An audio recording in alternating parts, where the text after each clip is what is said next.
He parked his truck, picked up dinner, and disappeared between two trailers. No one saw him leave. No one heard a sound. But they found what was left of him, 7 miles up the road. Before we begin, let me ask you, where are you watching this from?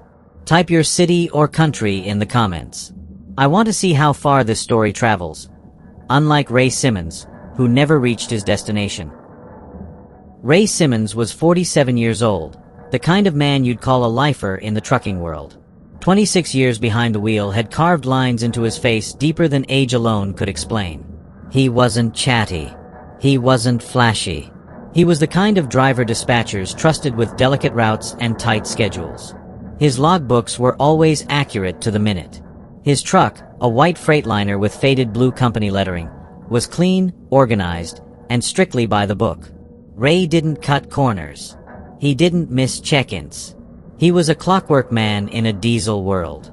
On the evening of March 12th, Ray was coming off a 14-hour stretch, hauling industrial machine parts from Detroit to Buffalo. He'd planned a rest stop near the halfway point, Blue Mountain Plaza, just off Route 219 in rural Pennsylvania. It was a familiar location to him. He'd stopped there before. Nothing fancy, just a weather-beaten truck plaza tucked along the Appalachian corridor. Fuel pumps on one end, a squat diner in the middle, and rows of gravel-spotted parking pads stretching out toward the tree line. It served its purpose. A place to eat, to rest, to get back on the road. That's all it ever had to be. The Appalachians loomed in the distance, soft-shouldered hills draped in the blue-gray haze that gave the region its name. The air that night was cold enough to keep your breath visible, but not yet freezing. The kind of air that filled your lungs and made you feel alive, if only for a second. The wind carried the distant hum of 18-wheelers winding along the highway curves, fading in and out like a tide against the rocks. The lights at Blue Mountain were dull, coated in years of insect grime. They buzzed overhead in an uneven rhythm. Some flickered. Others didn't bother turning on at all. The lot had dark corners where the lamplight never reached. Trailers sat like silent sentinels, lined up in no particular order. No symmetry. No pattern. Just rows of steel and rubber, sleeping machines that stretched deep into the lot like parked ghosts. Ray pulled into the far end, away from the tight cluster of trucks near the diner. It was quieter back there. No headlights, no idling engines, no chatter over the CB. He liked that sort of quiet. It made the noise in his head easier to manage. He parked the Freightliner, cut the engine, and gave the dashboard a small tap. A habit. A ritual. Like thanking a horse after a long ride. Inside the plaza, the diner hadn't changed in a decade. The counter was chipped, the seats squeaked, and the coffee came in brown mugs that never quite lost their stains. He ordered meatloaf. No gravy. He always skipped the gravy. Too heavy before bed. The waitress recognized him. Called him Han, without asking his name. That was enough for Ray. He liked places where he didn't have to talk, where he was just another trucker grabbing a hot meal before vanishing into the night. Outside, the wind began to pick up, dragging leaves and dust across the pavement. A rig pulled in, headlights briefly flooding the lot before vanishing into shadow. Somewhere near the edge of the property, a dog barked once, then went quiet. The plaza felt isolated, set apart from the world like it had been forgotten by time. The kind of place that never made the news. The kind of place where people passed through and left nothing behind. Ray paid in cash, tucked the leftovers into a styrofoam container, and stepped back into the night. His boots echoed faintly as he crossed the cracked pavement. The smell of diesel hung in the air. As he walked between two parked trailers, the light from the diner door faded behind him. The dark welcomed him back like an old friend. That was the last time anyone saw Ray Simmons alive. At 9:42 p.m., the grainy footage from a fixed security camera caught Ray Simmons leaving the diner. In one hand, he carried a styrofoam container, his dinner half finished. He wasn't in a hurry. He didn't look over his shoulder. There was no sign of anything unusual. He stepped off the curb, crossed the cracked concrete toward his truck, and disappeared between two parked trailers. And that was it. No one saw him again. When dawn crept over the hills the next morning, The lot slowly came back to life. Engines rumbled to life, taillights blinked in the mist, and rigs pulled out one by one. But Ray's truck stayed put. Still in the far end of the lot. Still perfectly aligned with the yellow parking stripe, just the way he always parked. Still quiet. Catherine Morris, his dispatcher of 11 years, noticed first. It was just after 7 a.m. when she logged in and saw Ray hadn't checked in. That wasn't like him. In all her time working with him, he had never missed a check-in. Never. She tried the radio. No response. She sent a message to his onboard tablet. Nothing. When she checked the GPS and saw his truck hadn't moved all night, the concern settled in fast. Local police were contacted. An officer drove out to the Blue Mountain Plaza by mid-morning. The Freightliner was right where the GPS said it would be. Locked. The styrofoam container from the diner was still sealed. The food inside was untouched. Still warm. Nothing looked out. Quiet, unexpected, and chilling. A Department of Transportation worker was clearing litter off the shoulder of Route 219, 7 miles north of the truck stop. A routine cleanup. A piece of paper caught on a low bush, then something heavier, something leather, half covered in dirt. It was a wallet. Weather-worn, but intact. Inside was Ray Simmons's driver's license. His credit cards. $84 in cash. All accounted for. And then, tucked into the billfold, was something that didn't belong. A Polaroid photo. It was recent. No creases, no signs of wear. The image was clear, too clear. Ray was in the frame. His face slack, eyes closed, head slumped forward. His hands were bound with zip ties. The lighting was harsh, artificial. A single source, aimed downward. The kind of light you'd see in a basement, a storage room, or somewhere worse.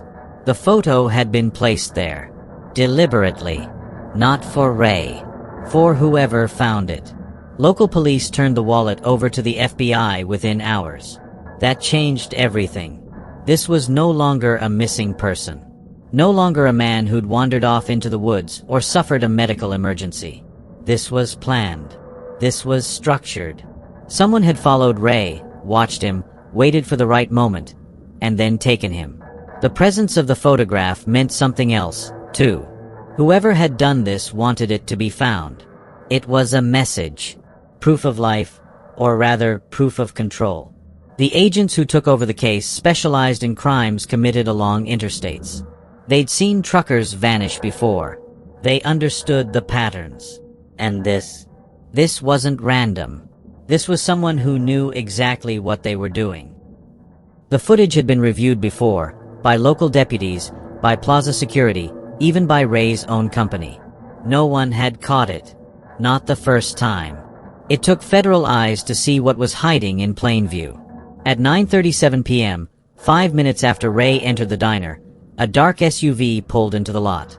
No markings. No plates visible. It moved slowly, almost cautiously, as though searching for something specific.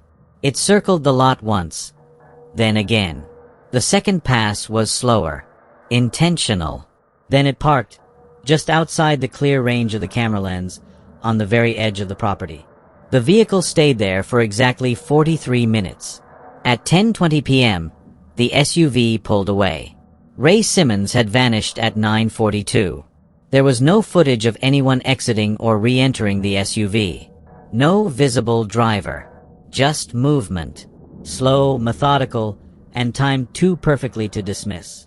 The FBI paused the video again and again, frame by frame, looking for a door crack, a flash of movement, anything. But whoever had been in that vehicle had planned this. They understood blind spots. They knew how to stay in the seams between visibility and void. And they had done it before. Now there was a pattern. The photograph. The wallet, deliberately placed. The timing of the SUV. The exact window of disappearance.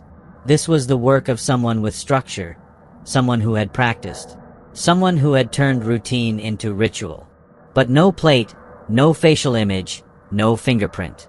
Nothing to trace. Just that dark SUV. A ghost with headlights. And the feeling among the agents now was unanimous. This wasn't a one-time incident. This wasn't the first. It likely wouldn't be the last. 13 nights after Ray Simmons vanished, another rig pulled into the far end of the Blue Mountain Plaza. It was late, close to 10:30 p.m., and the lot was quiet, the way most drivers like it. The driver's name was Elaine Corbett. 39 years old, 10 years on the road, no accidents, no late deliveries. She ran her routes with care and a quiet instinct most rookies would never understand. Elaine had a habit. After every stop, she took pictures of her truck, front, back, both sides. Something she picked up after a minor hit and run in a lot outside of St. Louis. It had become automatic. Park, brake, phone out, snap. That night, the habit saved her. She stood beside her rig, angling for the usual rear corner shot, when something shifted. Just beneath the trailer next to hers, low to the ground. It wasn't loud. More like a flicker of motion. Quick. Controlled. She paused. Focused. Looked again. A man. Flat on his belly. Moving between the tires, slow, like he belonged there. And in his hands, a pole. Long. Metallic. At the end, a wire loop, open wide. The kind animal control uses. The kind that doesn't make noise when it tightens. Elaine backed up. Quietly.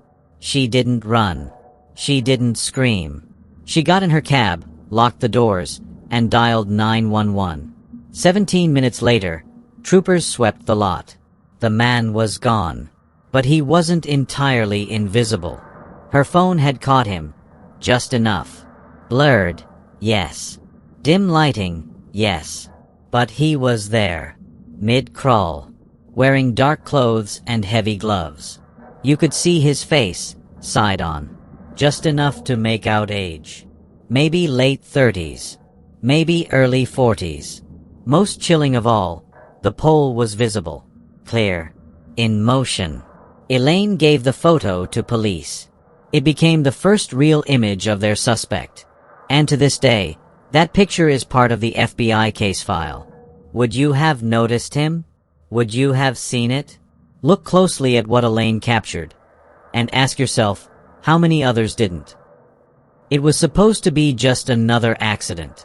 A two-car collision off Route 219, about 40 miles from where Ray Simmons disappeared. Weather was clear. No ice. No rain. Just a sleepy stretch of road that saw more deer than drivers after dusk. The man behind the wheel was identified as Howard Keegan, 42.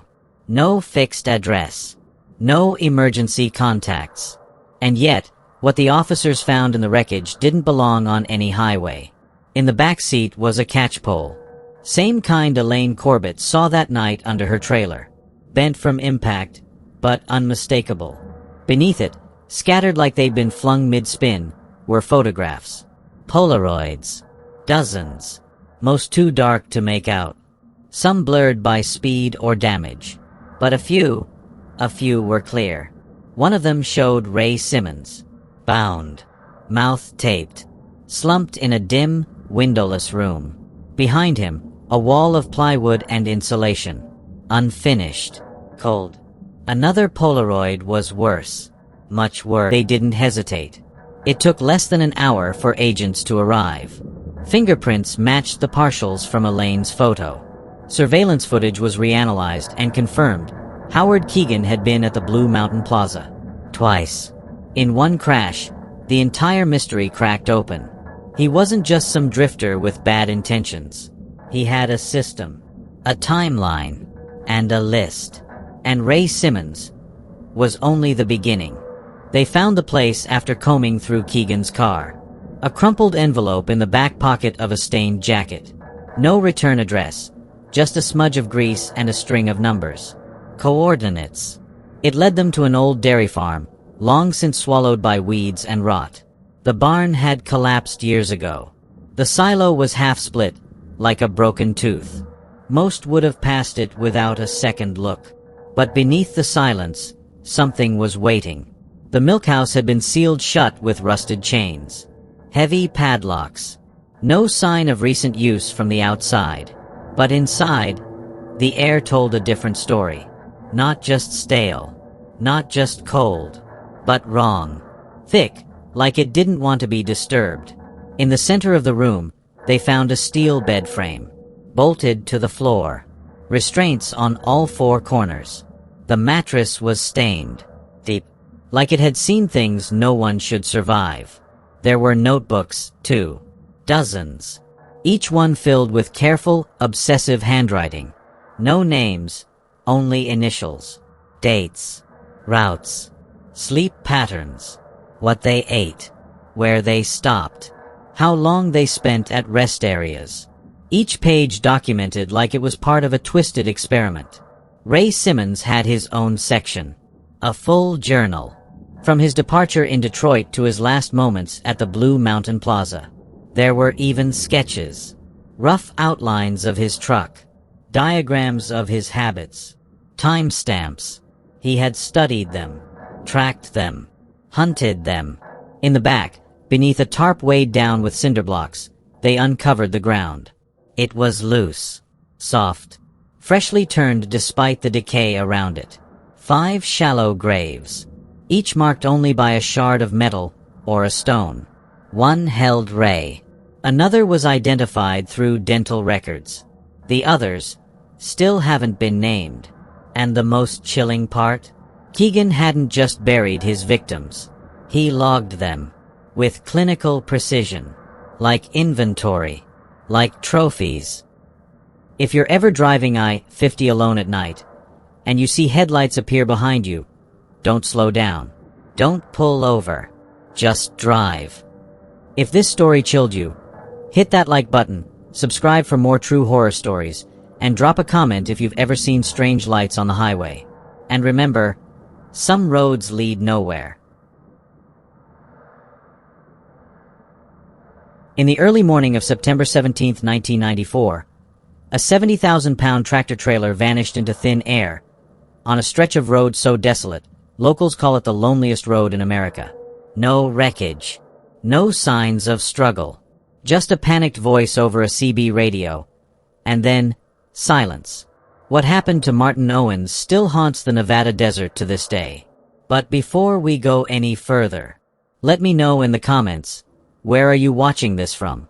And hit that like button if you love true horror stories that make your skin crawl. Martin Owens was the kind of man you'd trust to get the job done. Not flashy. Not loud. Just steady. He'd been hauling freight across the American West for nearly 20 years. He wasn't doing it for the thrill, or even the paycheck, though both had their moments. No, for Martin, the road was freedom. A place where the world made sense. Where the lines on the pavement told you exactly where to go. He was 41 years old that fall.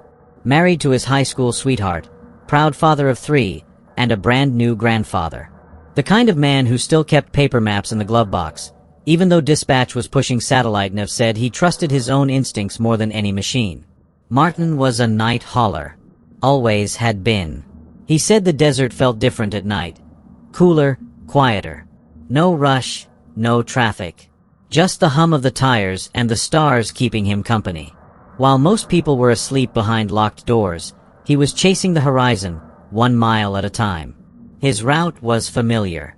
Salt Lake City to Sacramento. He'd driven it more times than he could count. And he knew every rest stop, every gas station, every little diner that stayed open past midnight. The kind of details you only learn by doing the job year after year. But this time, the job called for a run along a particularly empty stretch of pavement. Interstate 50, Nevada's own middle-of-nowhere highway. Locals called it the loneliest road in America. And once you'd been on it, you understood why. No big cities. No glowing billboards. Just a ribbon of cracked asphalt stretching through the Nevada desert, flanked by mountains that seemed to hold their breath. You could drive for hours without seeing another pair of headlights. No distractions. No escape. Just you, your truck, and whatever the dark decided to bring with it. Martin didn't mind. He liked the silence. Said it gave him time to think.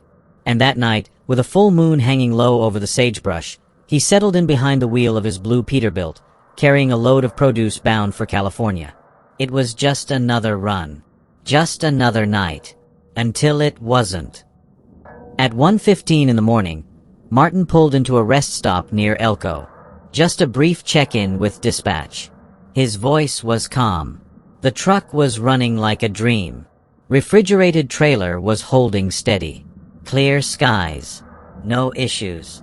He was making good time, right on schedule for an 8 a.m. delivery in Sacramento. He didn't linger. Martin wasn't the kind of man to waste time at a rest stop unless he needed fuel or food, and he had enough of both.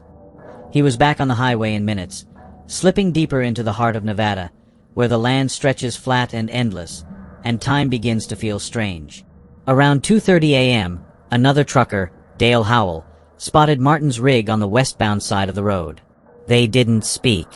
Didn't need to. Truckers like them had their own language. Simple things. A headlight flash. A nod if you caught each other at a diner. Dale passed him near the Desatoya Mountains and recalled later that everything looked normal. No signs of trouble. No odd behavior. Just Martin's signature blue Peterbilt gliding along the highway like always. But that would be the last person to see him with any certainty. At exactly 3:07 a.m., Martin's truck showed up on a traffic camera. Just a single frame, captured at the only working camera for miles. The footage showed the Peterbilt moving at a steady pace. Headlights bright. No swerve for nearly 20 minutes. Too close. Blinding him in his mirrors. Whoever was driving it, they weren't passing. Oh God, they're coming alongside me now. And that was it. No follow-up. No final words. No sound of a crash. Just dead air. Some say the way he said, "Oh God," still gives them chills, even decades later. It wasn't fear of losing control. It was the kind of fear that comes when something isn't just wrong, it's completely out of your hands. 15 minutes later, two truckers coming up behind claimed they saw distant headlights jerking off the road ahead. One of them swore he saw a brief flash, like a camera or maybe lightning, but there wasn't a cloud in the sky. When they finally reached that stretch of road, it was empty. No sign of a truck. No skid marks. No debris. Nothing at all. When the sun came up over the Nevada desert, the silence felt heavier than usual. Word had already started spreading on the radio. Martin Owens hadn't made it to Sacramento. He hadn't checked in again. And nobody had seen his truck since that last radio call, the one that cut out mid-sentence. A few drivers tried to reassure themselves. Maybe he'd pulled off somewhere without signal.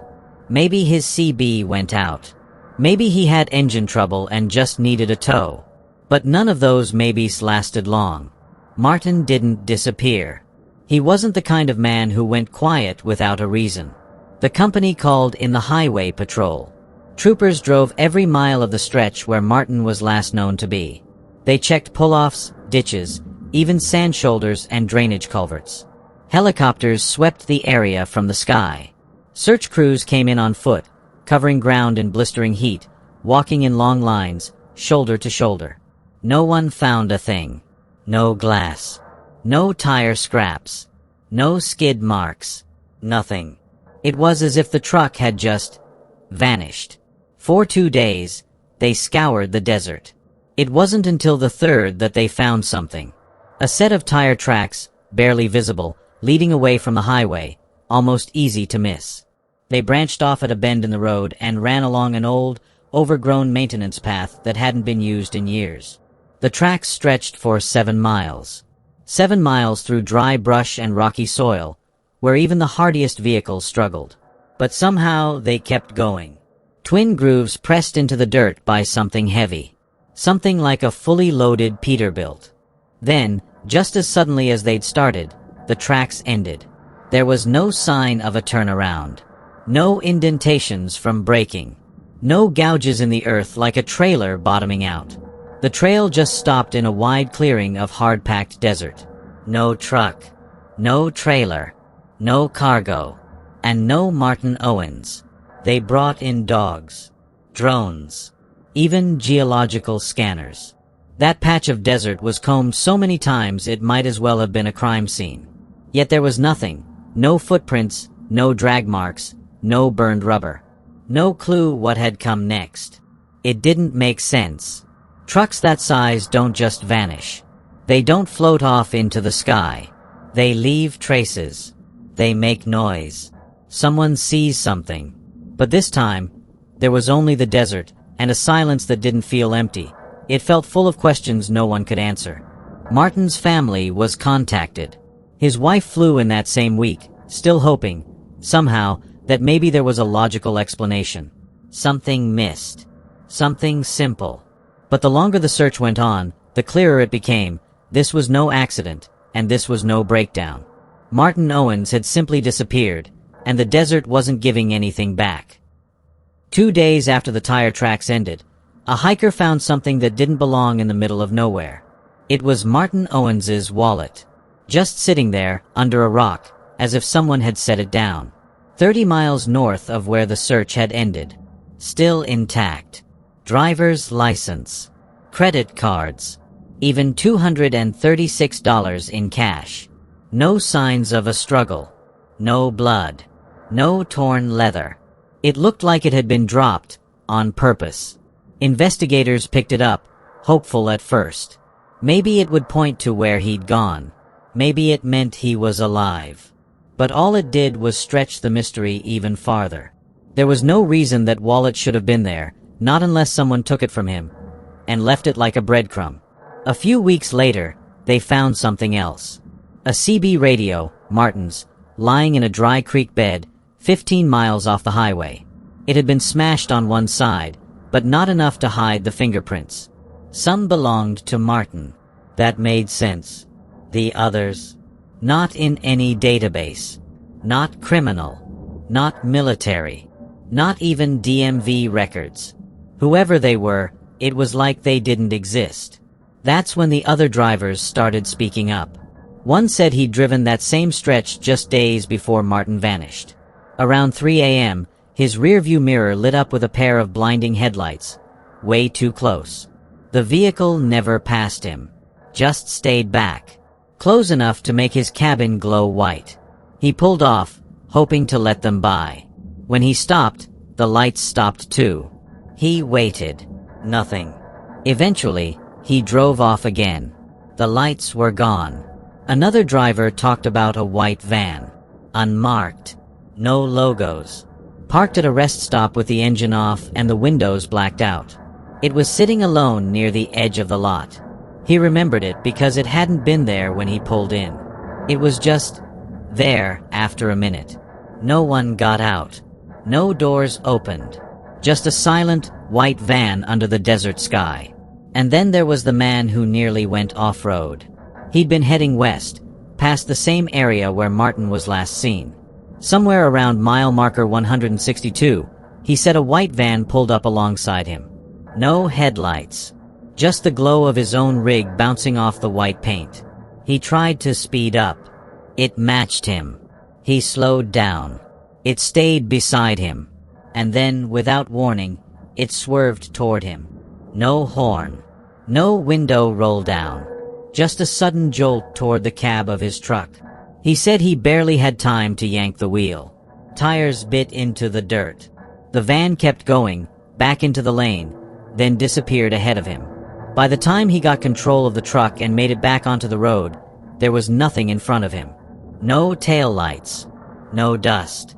No sign a van had ever been there. Each of these stories came out weeks after Martin vanished. And each one echoed his final words on the CB.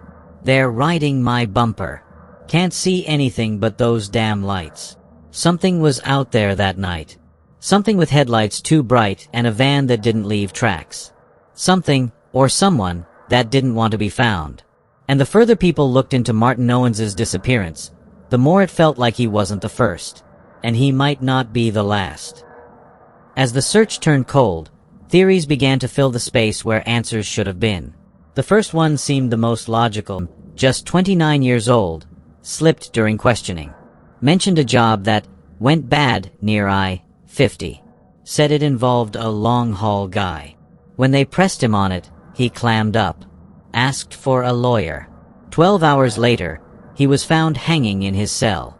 No note, no warning, just gone. The other two said they had no idea what he was talking about. The trail ended there.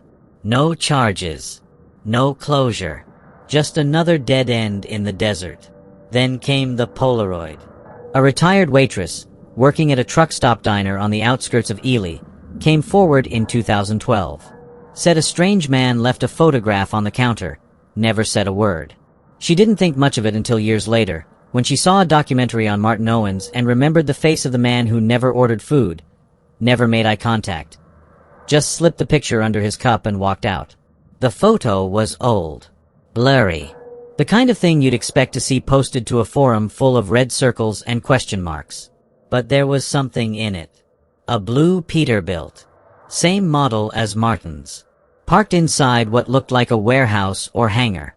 The plate area, just dark enough to hide the numbers. The front grille dented in a way that looked familiar. The truck was surrounded by shadows, empty walls. Nothing to identify where it had been taken. Experts couldn't confirm anything. But Martin's oldest son swore it was his dad's rig. Said he'd helped him install the extra lights on the front bumper. Said the truck in that photo had to be his father's. Still, no one could explain where the picture came from. That part of Nevada, the backcountry that runs parallel to Highway 50, isn't just desert. It's a place stitched with old mining roads, abandoned airfields, and restricted military zones. Over the years, it's become a magnet for strange reports. Lights in the sky. Signals that never repeat. Convoys moving where no roads are marked on any map. Some say what took Martin wasn't just human. They whisper about convoys that disappear without making a sound. About vehicles that drive through the dark without engines. About places where GPS fails, radios die, and even compasses give up. And about a man, sometimes seen at rest stops, sometimes standing in the middle of the road, dressed in white, never speaking, always watching. No one's sure what happened to Martin Owens that night. But the desert remembers. And so do the truckers who still drive that stretch alone. After Martin disappeared, his wife, Lena, never stopped searching. She called every number, knocked on every door, spoke to reporters, police, private investigators, even psychics. Not because she believed in all of them, but because she couldn't stand the silence. She once said the hardest part wasn't the grief. It was the invisibility. Like the man she loved just evaporated. No answers. No apologies. No end. By 2012, she turned that obsession into something bigger. She started pushing for better protections for long-haul drivers. Emergency checkpoints. Mandatory location pings through desolate stretches. A hotline, staffed and open every hour of the night. It didn't fix everything, but it saved lives. That much we know. She passed in 2017. Heart condition. Some say it was loneliness that sped it up. Every May since, a convoy rolls through Highway 50 in her memory. And his. Drivers who knew Martin. Drivers who didn't. People who just heard the story and couldn't shake it. They start just after sunset. No headlights until they're out of city limits. Quiet. No honking. No engines revving. Just the low hum of diesel and the miles ahead. The route takes them through the last place Martin was heard, and they always leave something on the shoulder. Flowers, candles, small crosses. One man once left his CB mic tied to a post with a red cord. Another pinned an old driver's badge to a Joshua tree. Some people say they've seen lights in the distance during those convoys. Others claim their radio crackles the closer they get to mile marker 387. The spot where Martin's final words echoed over the air. Most drivers, especially the older ones, refuse to drive that stretch after midnight. Not anymore. Not after Martin. How does a man and an entire rig vanish in the age of cameras, satellites, and tracking? Was Martin Owens silenced or taken? If you ever find yourself on Nevada's Highway 50 and you see headlights that don't belong, don't stop. Don't look back. Just keep driving. If this story gave you chills, hit like, subscribe, and tell me in the comments if you've ever experienced something strange on a lonely road.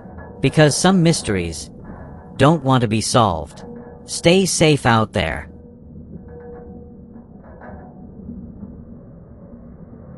In the dead silence of a snowstorm in Montana's Bitterroot Range, a trucker vanished without a trace. The last thing he said, "I'll be through the canyon before it gets bad." He never made it out. Before we begin this chilling journey, tell me where you're watching from. Drop your location in the comments. Just don't say, Deadfall Canyon. That place doesn't let people go. Victor Ree had been on the road for over 30 years. He wasn't new to snow, ice, or solitude. At 53, the man knew his truck better than most people knew their own homes. He drove a white Kenworth T680, and on November 18, 2008, he was hauling industrial refrigeration equipment from Spokane to Missoula. Just another job, just another run. He could have taken the interstate, and most drivers would have. But ongoing construction near Lookout Pass meant long delays and stalled traffic. Victor wasn't a fan of wasted time, so he chose the old mountain route, Highway 472, cutting through the Bitterroot Range. It was slower, sure, but quiet. No scales, no congestion, just pine trees and switchbacks. That stretch through Deadfall Canyon was narrow and brutal in winter. Everyone knew that. But Victor wasn't worried. It was still dark when he made the turnoff. The kind of darkness that presses against the windshield and seems to swallow the headlights whole. Snow had started falling around 2, but by 4 in the morning, it wasn't just falling, it was coming down in sheets. The kind of snow that makes you wonder if the road you're on is still even there. Visibility dropped to about 50 yards. The wipers thudded back and forth like a tired metronome.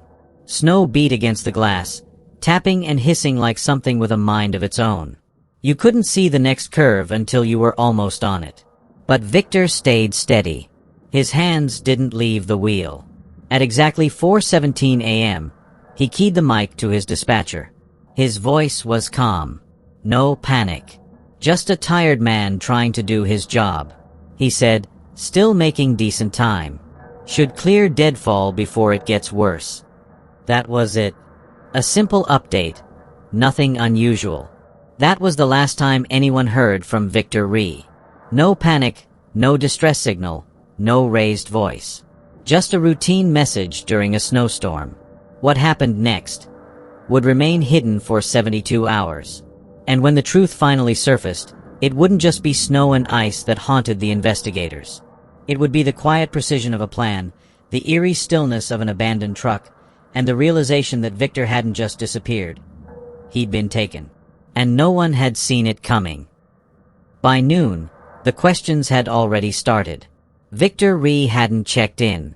No delivery confirmation. No message. No reply on the radio. No call back to dispatch. At first, they figured it was the storm. Maybe he'd pulled over.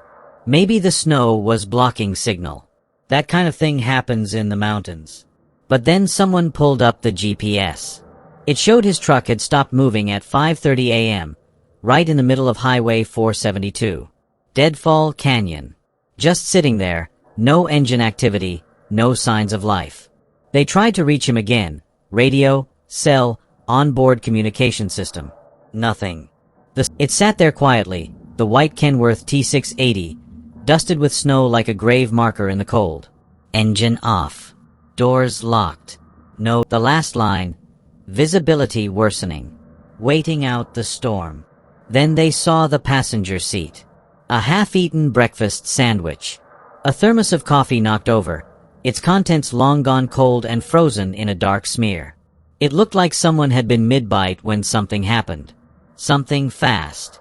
Something that didn't leave much behind. The door on the driver's side had been opened. Snow was disturbed just enough to show boot prints leading away. Straight toward the edge of the turnout. They followed the trail until it reached the guardrail. And then, nothing. No drag marks. No trail down the slope. The boot prints didn't come back. They just ended. There was no blood. No signs of a fight. Nothing broken. Nothing stolen. No evidence of panic. No clue that he'd tried to run. Just a man who stepped into the snow and vanished. Her name was Janet Howell, 45 years old, independent to the core. She'd been driving rigs for nearly 2 decades, and that morning, she was on the same road as Victor Ree, coming from the opposite direction. Idaho plate, reefer trailer, heading south with a load of frozen meat. She remembered the storm, the way the wind pushed her trailer like a hand on the back of her neck. Around 5 a.m., she pulled into that same turnout, Deadfall Canyon. Same stretch of road. Same time Victor's GPS said he stopped moving. She was just trying to resecure a shifting load. Wind had loosened the straps. Simple job, done in 10 minutes flat. But as she climbed back into her cab, she noticed something behind her. Through the side mirror, through the snow that kept blowing in sheets across the glass, she saw headlights. Then a flash. Red and blue. Not constant. Just one short pulse. Like someone tapping their finger on a strobe. A vehicle had pulled in behind her. She thought it was a patrol car. Maybe a county deputy or highway services checking on stranded drivers. They do that sometimes when storms hit hard. She figured they were waiting for her to finish up and move on. She didn't get a good look at them. Didn't want to. She had miles to go, and the snow was already getting worse. She waved her hand as she pulled out. The driver in the other vehicle gave her a nod through the windshield. Just a quick gesture. Then she was back on the road, pushing toward the Idaho line, leaving that turnout behind. It wasn't until days later, sitting in her kitchen, watching the news, that the details came together. The photo of the missing driver. The truck parked at Deadfall Canyon. The time. The place. All of it. Her hands went cold when she realized what she'd seen that morning. She called the investigators right away. Her statement was clear. She saw the truck. She saw the SUV. It had flashing lights. A silhouette behind the wheel. It felt routine at the time. It felt safe. Now, it haunts her. Because no police officers were in that area at 5 a.m. No highway patrol. No road crews. No rescue teams. So who was in that SUV? And what did they want with Victor Ree? 3 days after Victor Ree vanished, a hunter moving through the western edge of Ridge Hollow made a call that changed everything. He'd gone off trail, chasing deer prints in the snow, when he noticed a shape just beyond a thicket, something too square to be part of the woods. It was a black SUV. No plates. No markings. Hidden under snow and pine needles like it had been there longer than it should. Its doors were shut, the windows fogged from the inside. And someone had tried hard to erase their trail. When deputies arrived, they took no chances. The area was taped off within the hour. What they found inside made a quiet investigation turn into something far more urgent.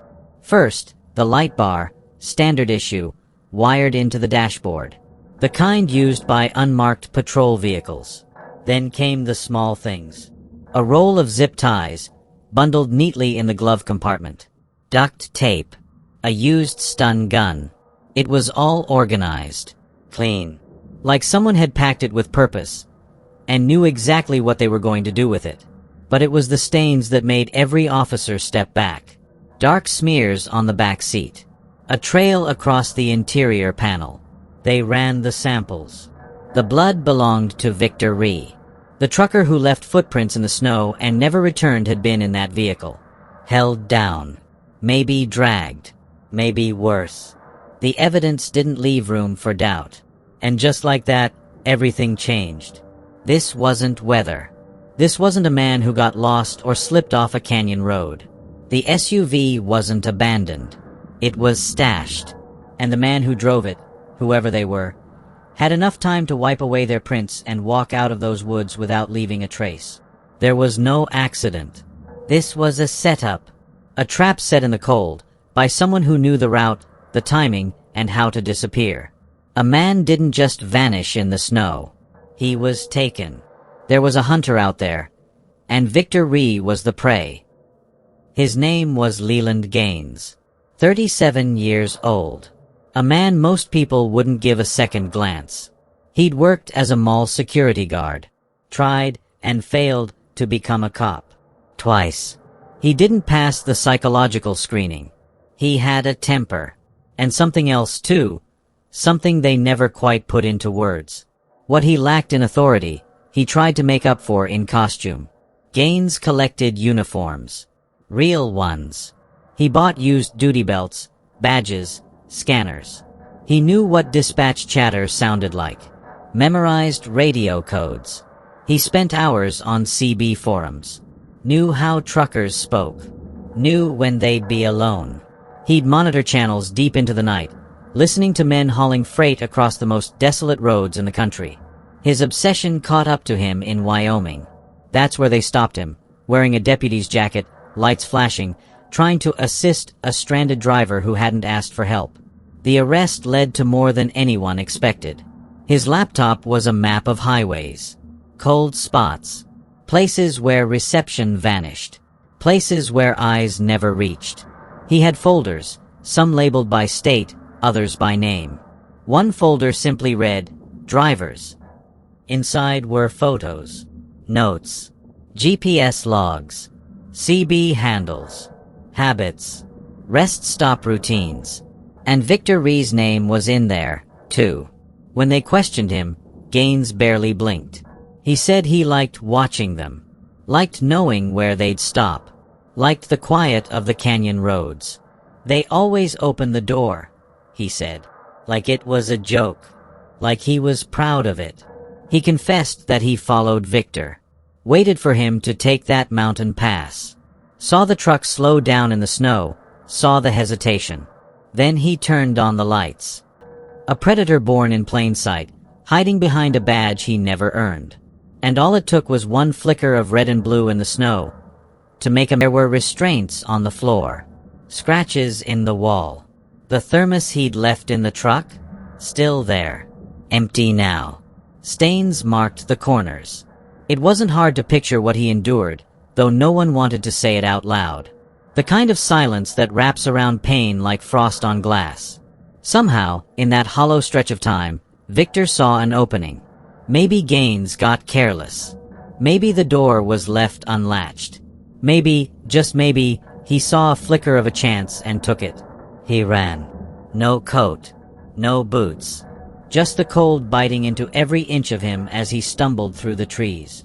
He collapsed in the snow, half a mile from the road. No one saw him. No one heard him. He died alone, with nothing but the wind and the dark to bear witness. It was Gaines who led them to the body. He didn't cry, didn't beg, just pointed to where they should dig, like he was giving someone directions to a gas station. They matched the remains with DNA. There was no doubt left. The trial didn't take long. Leland Gaines was sentenced to life. No chance of freedom. No chance to do it again. But Victor never made it home. And Deadfall Canyon remembers everything. If this story chilled you to the bone, hit that like button and subscribe.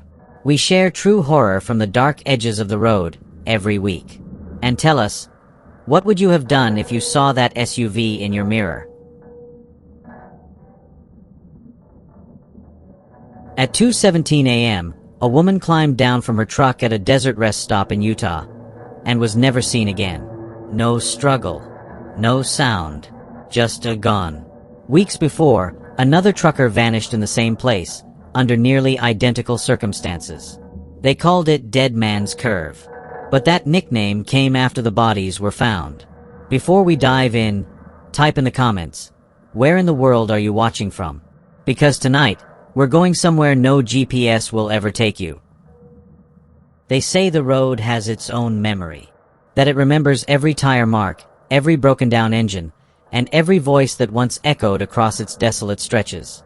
If that's true, then Highway 91 in southern Utah remembers Thomas Malone. Malone was 38. A quiet man. Clean record. Sharp schedule.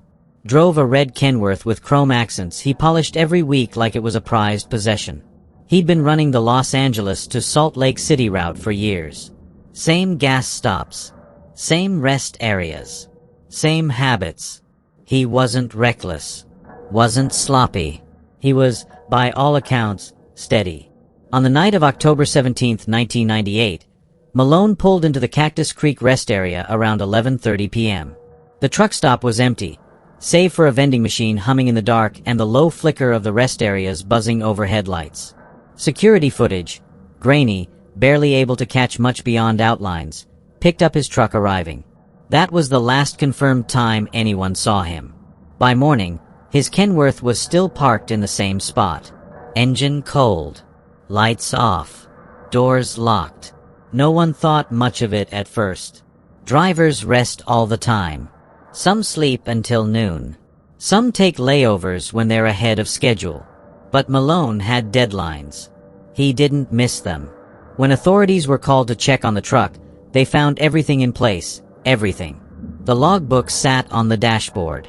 Meticulously filled out, as always. His overnight bag was still packed. Zipper closed. A half-finished cup of gas station coffee had gone cold in the cup holder. The lid still on. No signs of distress. No skid marks outside. No broken glass. Just emptiness. Then came the part that rattled them. His wallet, worn leather, the kind a man keeps for years, was open on the passenger seat. Inside, $174 in cash. Cards untouched. Nothing missing. Not a single item moved. There was no blood. No footprints. No drag marks in the gravel. No scuffle. No broken locks. No strange tire tracks near the cab. No note. Nothing. Thomas Malone had simply vanished. And for a while, that was the story. A man disappears without reason. Without evidence. Without witness. Investigators tried to piece together a timeline, interview gas station clerks along his route, check traffic cams miles out in either direction. They came up with silence. Just dead air. People whispered all kinds of things. That maybe he ran off. That maybe he owed someone something. But none of it made sense. Malone had no debts. No enemies. No history of mental illness. His family said he was content. No messages. No phone calls. No sudden changes in routine. Truckers talk, and soon the rest area took on a reputation. They called it cursed. The kind of place you pass through, but never linger. Especially after midnight. Still, no one imagined Malone's disappearance would be anything more than a fluke. A strange footnote in an otherwise quiet highway. They had no idea what was coming next. 6 weeks passed. The leaves began to fall. The wouldn't take chances. Darlene had rules. She always checked in with her sister before sleeping. Always said where she was. Always gave a time she'd call again. On the night of December 9th, she kept her word. But at 6:30 a.m., the phone didn't ring. Her sister waited. 15 minutes. Then 30. Then she called dispatch. A patrol car reached Cactus Creek just after 7 a.m. Darlene's blue Peterbilt was still there, parked neat and straight. Logbook filled out. Final entry written at 12:15 a.m. Her purse was locked in the storage bin. The kind of spot only she would have placed it. The bunk looked like someone had rested, but the blankets didn't move much. Barely touched. It might have ended there, just more silence, if it weren't for the camera. The security footage rolled quietly through the night, most of it uneventful. Then, at 2:17 a.m., a figure appeared. Man-sized. Wearing dark clothes. A cap pulled low. He walked right up to her truck like he knew what he was doing. No hesitation. Just one knock on the driver's side door. There was a pause. Then the door opened. And Darlene climbed down. They stood face to face for a moment. Talking. No audio. Just the flicker of black and white images. Then she turned. And she walked with him. Out of frame. Out of sight. And into the dark. She never walked back. By morning, the sedan was gone. No license plate. No exact make. Just what she'd said, dark, older, light on inside. The truck remained. Everything locked, everything orderly, everything untouched. Just like Malone. Now, 2 disappearances. Same location. Same time of night. Same eerie absence of any real sign of struggle. And still, no answers. Only questions that got harder to ignore. By now, the pattern was impossible to ignore. 2 drivers. 2 seasoned professionals. 2 clean disappearances from the same rest stop in the middle of southern Utah. No wreckage. No ransom. No calls. Just 2 trucks left behind with all the signs of a person who'd only meant to stop for a few hours. Not forever. The local authorities ran out of theories fast. They reached out to the FBI. What had started as a missing persons report now looked like something far more deliberate. As federal investigators combed through case files, more names began to surface. More truckers. All long-haul drivers. All of them vanished under oddly similar conditions. Remote stops. Odd hours. No clear suspects. Most were dismissed at the time as runaways, job abandonments, or accidents in unforgiving terrain. But now, they looked different. Aligned. Then came the break. In March of '99, a road crew in Nevada found a leather wallet, weather-beaten and half-buried in a dry creek bed. Thomas Malone's license was inside. It was 30 miles from where he disappeared. That alone was enough to relaunch the search. Not far from that wash, buried in dust and rock, investigators unearthed something else. A notebook. Small. Worn. Inside, a handwritten list of names. Several were crossed out. The first 2, Jordan Hayes and Miguel Sanchez, matched missing truckers. Hayes vanished from a truck stop in Arizona. Sanchez disappeared near a rest area in New Mexico. Neither case had ever been connected to anything, until now. But the third crossed-out name wasn't tied to any missing person report. Franklin Weber, 52 years old. Still alive. When investigators found him, he wasn't surprised to hear from them. In fact, he'd been waiting for something like this to come back around. He told them about a night in July of '97. Same rest stop. Cactus Creek. He was parked, lights off, just trying to get some sleep when a man knocked on the driver's side door. Said he was stranded. Car trouble. Needed help. Weber didn't like the look in his eyes. Or the way the man kept glancing around. There was something off. Too clean, too practiced. The voice stood out. Polite. Measured. Like someone used to teaching a classroom or reading a textbook out loud. Not the kind of speech you'd expect from a guy waving for help in the middle of the night. Weber didn't open the door. Just shook his head. Told him to move on. The man didn't. He stepped closer and said something that stayed with Weber long after that night. "I'll add you to the collection." Weber didn't sleep the rest of the night. He didn't tell anyone either. Who would believe him? But when the list surfaced, and his name was there, crossed out, it confirmed everything he'd kept to himself for nearly 2 years. He wasn't just lucky. He'd been chosen. And he'd managed to slip away before becoming a number. Now the hunt was on. But whoever was behind the disappearances, they had a head start. And a system. And it wasn't over. It was January of 2000 when the silence finally cracked. A recreational hiker was picking his way through the western slopes near Cactus Creek. He wasn't looking for anything. That's what makes it worse. He was just out for the exercise, curious about old mining maps and broken trails. And then he found it, partially hidden beneath years of erosion and thorn brush. An abandoned shaft, sealed with a rusted gate that had been recently cut open. Inside, the air was stale, heavy, old, but disturbed. He followed the path into the darkness until he couldn't anymore. There, in the shadows, he saw something that didn't belong in any mine. A human femur. Then, the rest of it. Forensic teams moved in within hours. What they found would shake even the most experienced agents on site. It wasn't just one body. And it wasn't just a murder. There were multiple narrow tunnels branching off from the main shaft, each one converted crudely, but intentionally, into what could only be described as cells. Iron bars had been bolted into place. Locks. Restraints. Scratches lined the stone walls. Personal items lay in corners. Hats, boots, crumpled logbooks. A coffee thermos. The kind truckers carry on long drives when they don't plan to stop. One boot matched the pair last seen on Darlene Wilcox. A cap had the initials MS stitched inside. Farther in, they found the room. It had no bars. No chains. Just shelves. Dozens of them. And every one was filled. Logbooks. Truck keys. ID badges. Folded shirts. A pair of sunglasses. These weren't trophies. They weren't souvenirs.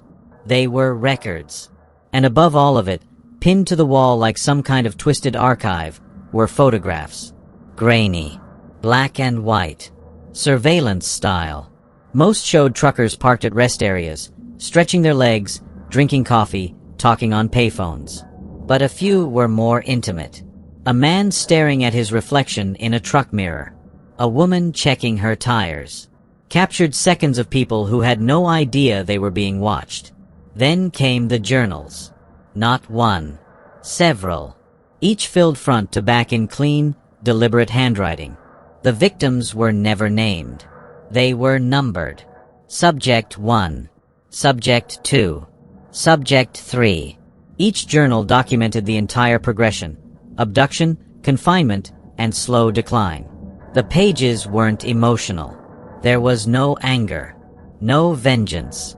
Only cold, clinical observation. Timelines. Feeding schedules.